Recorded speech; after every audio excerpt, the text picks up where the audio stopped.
প্রথম যেটা আমরা মনে করি অবিলম্বে শিক্ষার্থী জনতার অভ্যুত্থানের মূল শক্তিগুলোর সম্মতিক্রমে নাগরিক ও রাজনৈতিক শক্তি সমূহের মতামতের ভিত্তিতে শিক্ষক, বিচারপতি, আইনজীবী ও নাগরিক সমাজের অংশীজনদের নিয়ে একটি জাতি, ধর্ম, লিঙ্গ, শ্রেণীর অন্তর্বর্তীকালীন সরকার গঠন করা হয়।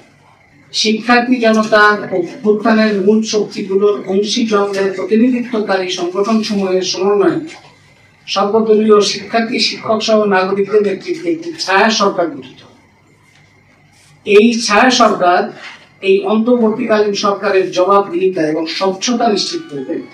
সরকার গঠনের 6 মাসের মধ্যে একটি সংবিধান সভা গঠনের জন্য নির্বাচনের ব্যবস্থা করবে। নির্বাচিত সংবিধান সভা এমন এক গণতান্ত্রিক সংবিধান প্রস্তাব করবে যে সংবিধানের স্বৈরতান্ত্রিক, সাম্প্রদায়িক, জনবিদ্বেষী, বৈষম্যমূলক কোনো ধারা থাকবে না। যোগাযোগের ক্ষেত্রে বিশ্ববিদ্যালয়ের শিক্ষক নেটওয়ার্ক যে কোনো দায়িত্ব পালন করতে বা দায়িত্ব গ্রহণ করতে প্রস্তুত আছে। আমরা সবাই দেখতে পাচ্ছি, বুঝতে পারছি এবং অনুভব করছি, স্বীকার হচ্ছে একটা ভয়ঙ্কর পরিস্থিতির মধ্যে আমরা আছি এবং জনগণের মধ্যে প্রতিরোধের মধ্যে দিয়ে একটা অসাধারণ প্রত্যাশাও তৈরি হয়েছে। সেই পরিপ্রেক্ষিতে এই রাজনৈতিক সংকট থেকে মুক্তির জন্য আমাদের অবশ্যই একটা পরিবর্তনের দিকে যেতে হবে এবং এই পরিবর্তনটা এই সরকারের পদত্যাগের মাধ্যমে সূচিত হবে।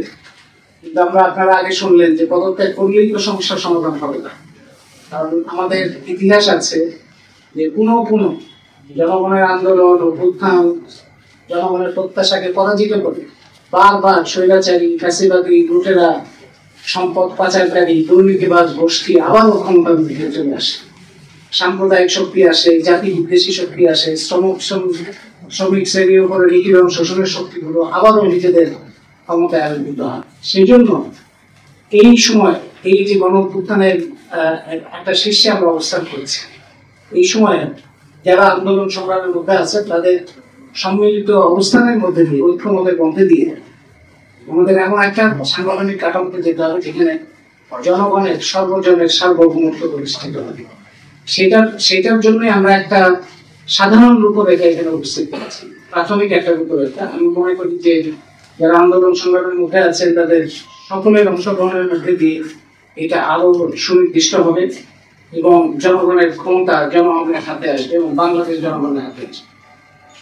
1 নাম্বার, প্রথম যেটা আমরা মনে করি অবিলম্বে শিক্ষার্থী জনতার অভ্যুত্থানের মূল শক্তিগুলোর সম্মতিক্রমে নাগরিক ও রাজনৈতিক শক্তি সমূহের মতামতের ভিত্তিতে শিক্ষক, বিচারপতি, আইনজীবী ও নাগরিক সমাজের অংশীজনদের নিয়ে একটি জাতি, ধর্ম, লিঙ্গ, শ্রেণীর অন্তর্বর্তীকালীন সরকার গঠন করা হবে।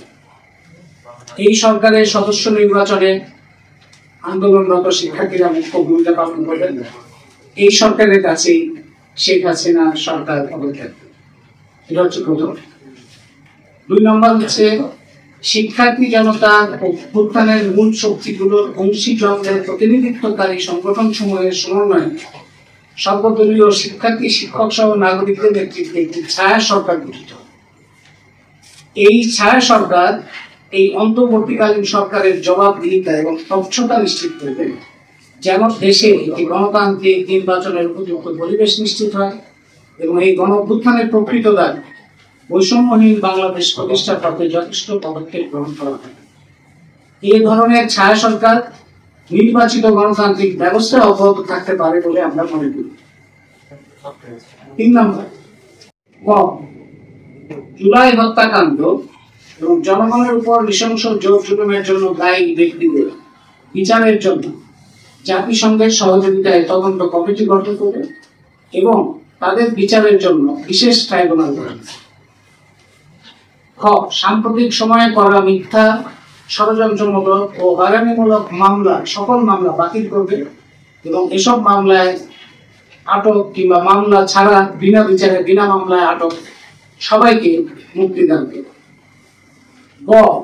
সরকার গঠনের 6 মাসের মধ্যে একটি সংবিধান সভা গঠনের জন্য নির্বাচনের ব্যবস্থা করবে। 6 মাসের মধ্যে একটা সংবিধান সভা গঠনের জন্য নির্বাচনের ব্যবস্থা করবে।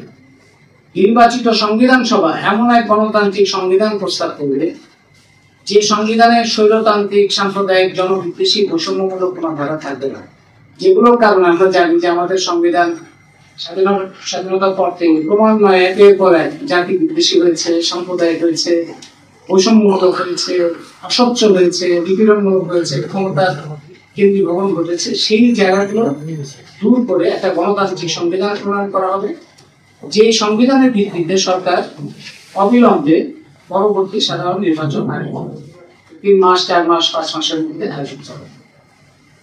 পাশাপাশি এই অন্তর্বর্তীকালীন সরকার যাদের কারণে বাংলাদেশের মানুষের আজকে দুর্দশা, কর্মসংস্থানের সংকট, যাদের কারণে বাংলাদেশের প্রাণ প্রকৃতি পরিবেশ নষ্ট হচ্ছে, এগুলির ব্যাপারে বিশেষ অনুসন্ধান করতে এই সমস্ত দুর্নীতিবাজ এবং যারা এই সম্পদ পাচার করেছে তাদের ব্যাপারেও ব্যবস্থা গ্রহণ সূচনা করতে হবে। 4, শিক্ষার্থী নাগরিকদের অভ্যুত্থানের মূল শক্তিগুলোর মধ্যে সংলাপের ভিত্তিতে একটি ঘোষণাপত্র চূড়ান্ত করতে হবে, যেখানে বৈচিত্র্য ও ভিন্নতার মেলবন্ধনে জনগণের বাংলাদেশ অগ্রযাত্রার পথ নির্দেশ করা হবে। 5, আমাদের প্রস্তাবিত অন্তর্বর্তীকালীন সরকার গঠন, মূল অংশীজনের তালিকা প্রণয়ন এবং শিক্ষার্থী জনতার ছায়া সরকার গঠনের প্রয়োজনে যোগাযোগের ক্ষেত্রে বিশ্ববিদ্যালয়ের শিক্ষক নেটওয়ার্ক যে কোনো দায়িত্ব পালন করতে বা দায়িত্ব গ্রহণ করতে প্রস্তুত আছে। এই রূপরেখা একটি প্রাথমিক প্রস্তাব মাত্র, প্রয়োজনে এই প্রস্তাবকে আরো বিস্তৃত করার জন্য আমরা ভবিষ্যতে কাজ করতে আগ্রহী। সবশেষ কথা হচ্ছে যে আমাদের ইতিহাস মনে রাখতে হবে। আমাদের ইতিহাস শুধু মার খাওয়ার ইতিহাস নয়, আমাদের ইতিহাস প্রতিরোধেরও ইতিহাস, আমাদের ইতিহাস নতুন নির্মাণের ইতিহাস। সেই ইতিহাস নির্মাণে শিক্ষার্থীদের সাথে, জনগণের সাথে আমরা সবাই সম্মিলিত ভূমিকা পালন করব, সেটাই আমাদের আহ্বান এবং প্রয়াস। সবাইকে ধন্যবাদ।